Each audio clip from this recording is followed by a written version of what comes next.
Our democracy is what is at stake.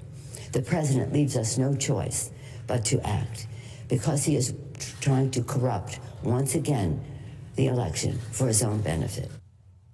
Speaker of the House Nancy Pelosi moments ago on the impeachment probe, now advancing toward articles of impeachment.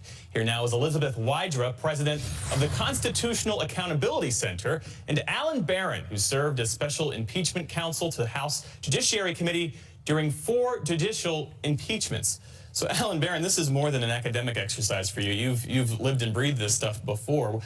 React to me, if you will, to House Speaker Nancy Pelosi's comments this morning. I think she's right on. It's time to move forward. And the testimony that's been elicited so far, the witnesses so far, they've made the case for impeachment. And I think to just kill time, what are we waiting for? Let's move on.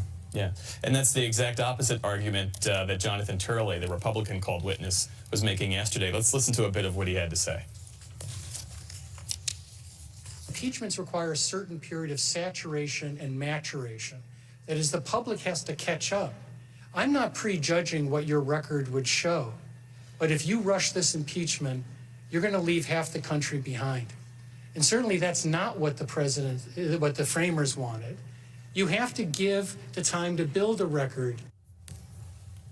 So as a constitutional expert yourself, does that argument have any legitimate legal merit? No. You know, honestly, I'm not really sure what he was saying there. Saturation, is he making tea? I don't know. Look, what we have now from the witnesses, from the president himself, is a clear indication of his conduct regarding Ukraine and then regarding obstruction of Congress's inquiry in the first place. I'm sure they could find more evidence of impeachable offenses if they looked, but at a certain point, as Alan said, you have to move on. And what we have here is clear impeachable conduct that goes to the heart of what the founders were afraid of. The reason why the founders put the impeachment remedy into the Constitution, concerns about foreign corruption and influence in our democracy, and also, importantly, as we heard yesterday from Professor Carlin, a concern that once a corrupt individual got into the White House, that he would then use the incredible power of the executive office to make sure he stayed in power and used that power corruptly in order to do that. Yeah, I'm told Senate Majority Leader Mitch McConnell was just speaking about this entire thing on the Senate floor. Let's listen to that briefly.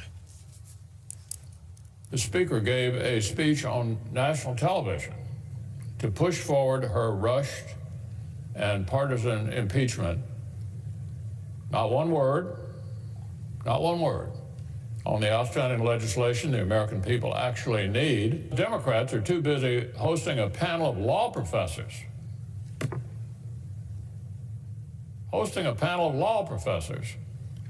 To criticize President Trump on television.